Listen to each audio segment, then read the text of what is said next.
and Hezekiah Walker was a tenor in the choir, and we connected because Hezekiah was an amazing dresser. You know, he just had the double-breasted suits and the Louis Vuitton bags. I was like, this guy's a rock star.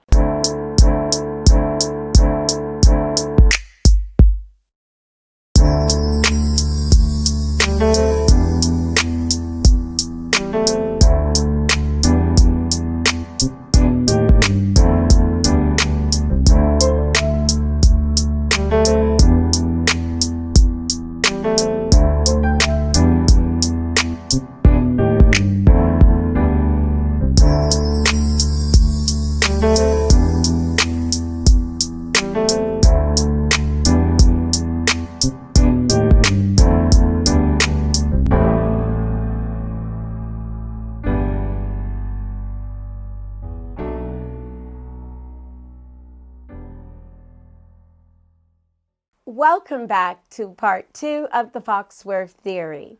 I am Eugenia Foxworth. We are here with Stanley Brown, music executive, writer, producer, and director, talking about his musical influences, particularly the foundation of it all, gospel. Yes. We're going to discuss gospel. Yes. For many Black artists, gospel music has served as the foundation for their success. Name practically any artist and they will tell you the Black church was their roots. Now you started in a church Yes. and even launched the Love Fellowship Choir with Hezekiah Walker. Yes. Some would argue that he changed the image of gospel music commercially. How did you and Hezekiah Walker come together as a team? And what do you say about his influence with gospel? I think I met Hezekiah Walker. We were in a choir in Brooklyn. The choir master director was Jeffrey White. It was a community gospel choir. I was the musician. I played. I was about 14 when I started. And Hezekiah Walker was a tenor in the choir. And we connected because Hezekiah was an amazing dresser. You know, he just had the double-breasted suits and the Louis Vuitton bags. I was like, this guy's a rock star, you know. So we became really, really tied to the hip. So when he would sing solos, I would go from local church to local church, and I would accompany him. So we established a really, really good music chemistry. And then as we would fast forward a few years, I got offered to work at a church in Connecticut, and I could play, but I couldn't sing. Hezekiah could sing, and I could write. So we decided to go up there together, and we worked with this youth choir, and then we decided that there was nothing happening in our city. So we decided to start a local choir, and that blew up and changed the sound, not just in New York, but I just think in the community of gospel music, Love Fellowship, Hezekiah Walker, and myself, we changed the culture and the sound of gospel music. We brought a groove. We call it the New York groove, and you know, it wasn't traditional. It was hardcore. It was New York all the way, and that's how we started. That's how that came about. Yeah, because I didn't know if I should wiggle, be quiet, stand still, or whatever. When I first heard the music, I was like, oh my God. And then I thought about my mother. I say, nope, can't do that. I can't be disrespectful. But it was phenomenal, phenomenal. Yes. So even before there was a Hezekiah Walker, the Edwin Hawkins Singers rendition of Oh Happy Day received critical acclaim on radio stations and in record sales. Is it fair to place an emphasis on where gospel music started and where it's going? Wow, even before Edwin Hawkins, you know, if you would study gospel music history, and there were groups and quartet groups who the Five Blind Boys of Mississippi and Alabama, all of the Five Blind Boys, right? And those quartet groups and then Sam Cooks of the world, you know, who was in the gospel, was in the church, and then crossed over to the secular side, and that was taboo at the time. And then if you would just watch how it happened in other with other artists such as Edwin Hawkins, who was undeniably a gospel artist, but he had a song, right, that went beyond the four walls of a local church, and it became a big record in pop culture. And because it was embraced on the other side, it was almost like, condemned them to hell, because their song that they wrote for the Christian market blew up on the other side. So what happens is sometimes when things blow up beyond the four walls of one thing, we tend to beat up what we don't understand, but he really pushed the envelope and kicked down the walls and made it mainstream, so, and we're talking about Oh Happy Day, you know what I'm saying? Which was, to me, a mild gospel song. So could you imagine what would happen with the music we're hearing now, what we consider to be gospel music? What would have happened if we were dropping beats to some of these songs and choruses? So yeah, Edwin Hawkins was definitely a trailblazer and kicked the door to help take gospel mainstream. And I know because recently there were a group of people from all over the world, and one of the local, they like to say national, music groups sang Oh Happy Day as the people went in. They were complaining before, we need a drink, or we need to get something to eat. It's been a long day. They forgot about it. Next thing you knew, they had cameras, they were bouncing and everything, and that was in Harlem. And it was great. Yeah, Oh Happy Day, it's amazing. Yes. Yeah, since the roots reflect the Black church, how difficult was it to navigate from sacred to secular? And did you get any flack from folks accusing you of selling out? Early on, when I left Love Fellowship, when I decided that I was going to leave Hezekiah Walker in the choir to pursue a career in secular music, because I wanted to learn the business, I wanted to produce records, I wanted to grow and learn more. It was taboo, and I remember one instance where I had an opportunity to play with my good friends, my childhood friends, Aaron Hall and Damien and Teddy Riley, with a group called Guy. And I decided I was going to go play keyboards with Guy. And oh my God, how could you leave the church? You're going to go to hell. You're going to play that secular music. It was all of that. It was just crazy. At one point, my mother had a serious problem with it. It's like, you're not going to play that and live in this house. Oh. You know what I mean? So, I just went for it. Because I just loved music in any genre. It didn't matter to me. So, I'm glad I did, because I think I helped push a lot of musicians who were church kids who grew up in it, and they were no longer afraid. You know what I'm saying? It's like, yeah, you can do both. Just don't, you can be in it, but not be of it. You know what I mean? Just do the work, and just hold on to your morals and your principles and what you were taught and what you believed and your faith, and just balance it out. Well, it's like I woke up the other morning, it was about 2:30, and there was this white minister and a multiracial choir. Yeah. And I was ready to bounce.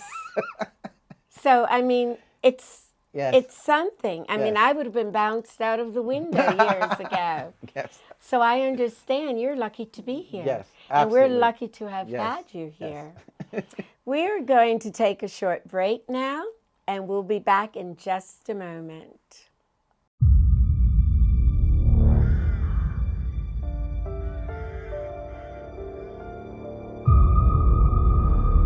Hear that? It's the good stuff, huh, Keith?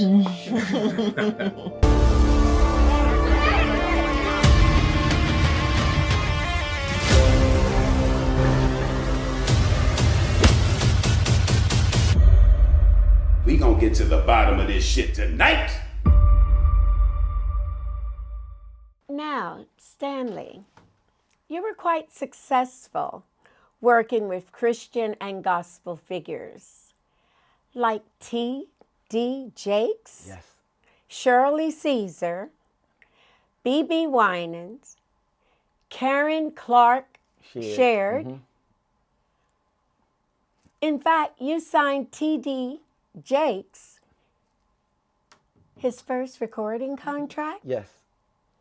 and Karen Clark To her first. to recording. her Yes. first project. Yes. A whole project. Mm-hmm. Okay. Just recently, you did a recording with T.D. Jakes in his narration of the Finally Loosed Project. Mm-hmm. Oh my goodness. Tell us more about the project and T.D. Jakes' Women Thou Art Loosed conference. Yes. That was held in September. Yes. In September, recently. Yes, in Atlanta. Uh-huh. Yeah. Would you like to tell us about it? Wow, that project came about. Well, the Women Without Loose is a conference Bishop Jakes has been having for years, and I guess since the COVID and pandemic, everybody kind of had to just like slim down on the numbers. But even with slimming down, there were over 25,000 women in attendance. So this was his final conference of the Women Without Loose franchise. And he turned it over to his daughter, Sarah, who will be now doing Women Evolved. So being the finale, they wanted to do a soundtrack called Finally Loose, the musical, right? The music project. And I got a phone call from Marcus Dawson, one of Bishop Jakes' executives, and he asked if I would produce the project. And I was like, sure, I'll be glad to be a part of it. Absolutely, yes, right? But the only thing was I needed to turn it around within 3 to 4 weeks. So we did the whole record within like a month's time. Oh, wow. It was a phenomenal project, and it did really, really well. And I was grateful for the opportunity. But if we were to rewind, I met Bishop Jakes in 1996, 97. I was actually completing the Finally Karen project. And Bishop Jakes so graciously wrote a little something on the project regarding Karen. And I was driving down the streets in New York and happened to see Bishop Jakes in the city. Like he was coming out of a business meeting or something. And I pulled over to say thank you for his contribution. And someone who was with him told him that I was a musician and I played organ. And so we had a conversation. So I ended up now traveling the world with Bishop Jakes as his organist, right? So on plane rides and conversations in hotel lobbies, I said, Bishop, why don't we just do a record deal or something like that with Island Records? Because I was doing A&R at Island Black Music at the time. We had just finished the Finally Karen project, and he agreed to do a project called Sacred Love Songs. It was the soundtrack to his book, The Lady Lover and Her Lord, which was an amazing book. And that's how that whole Bishop Jakes marriage came together. There are never any coincidence. Never, It ever, was meant to be. It's ever, right there. Ever. Yes. Wow, that's Yes. powerful. Yes. Folks may not know that you are also the talent behind the theme songs of Everybody Hates Chris and Sunday Bet Yes. on BET. Yes. How did you come up with the proper jingles for those two programs? Wow. Everybody Hates Chris. I'm sitting in church one day, a weekday, and my childhood friend, my sister, Tashina Arnold, who stars in Everybody Hates Chris, calls and says, hey, I'm working on this new show, and they don't have a theme song. Maybe we can write something. All right, where are you? I'm in Queens. Well, I'm in Queens too. So come over to the church. She comes over to the church. We go downstairs to the basement of the church. We sit at the piano in the little studio, and we come up with the theme. Everybody Hates Chris. How interesting. And that's how that came about.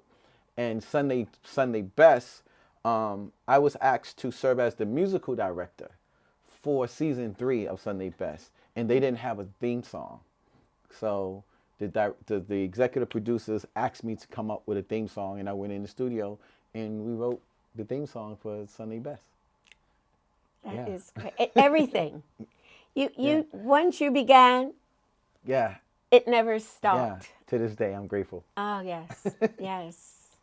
So my final question, though, is, as a music and trend purveyor, as well as a developer of new artists, you mentioned the name Brittany as the next big gospel voice. Who is Brittany, and what does she possess that is going to make her grand? Brittany Jones Wiley. She is, to me, she's also featured on the T.D. Jakes record, Finally Loose, with Sheila E., the legendary Miss Sheila E. Yes, of course. It's an amazing singer. Just her ability, to me, a complete vocalist. She gives you Beyonce vibes. She gives you Whitney Houston vibes. Just an amazing, solid singer and an amazing person. Along with Jessica Reedy and so many other people that we're developing here. I'm really excited about giving those opportunities to people who have those voices that should be heard. Yes. Because there are so many voices that just don't have the opportunity. And unfortunately, some will never see the light of day. So for those that I am blessed to come in contact with, I'm going to do everything in my power to make sure those voices are heard.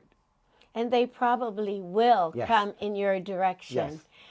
I cannot sing. Okay. Okay. So I've made room for hundreds of people. And well, let's see what you got. Nothing. Nothing. They used to pay. Matter of fact, when I graduated from school, I was told, don't sing. Mouth the words. Lip sync, right? Anyway, I would love to thank you for joining us. Thank you. I never thought Stanley Brown would be so young. But thank you for joining us on the Foxworth Theory and giving us nuggets of greatness in the world of gospel, hip-hop, R&B, and pop music. I think that our audience has enjoyed this, and you have inspired people to move forward and not be afraid. And I'm very grateful that you were here. Thank you for the opportunity. Thank you. I also want to thank filmmaker, producer, and writer Andrew Fountain, founder of 12-3 Productions, for sponsoring the Foxworth Theory. His new film, False Pretenses, debuts on Thanksgiving Day in Pennsylvania, Harrisburg, Pennsylvania. The movie will also be available for streaming on Thanksgiving Day, so go to www.falsepretensesthemovie.com for more information.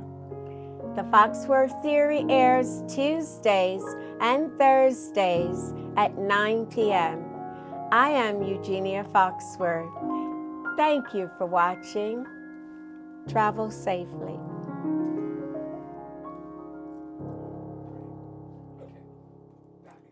Thank you.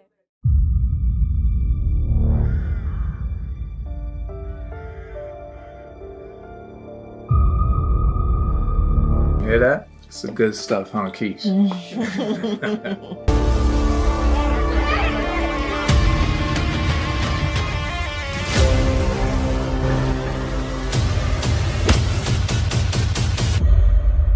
We gonna get to the bottom of this shit tonight.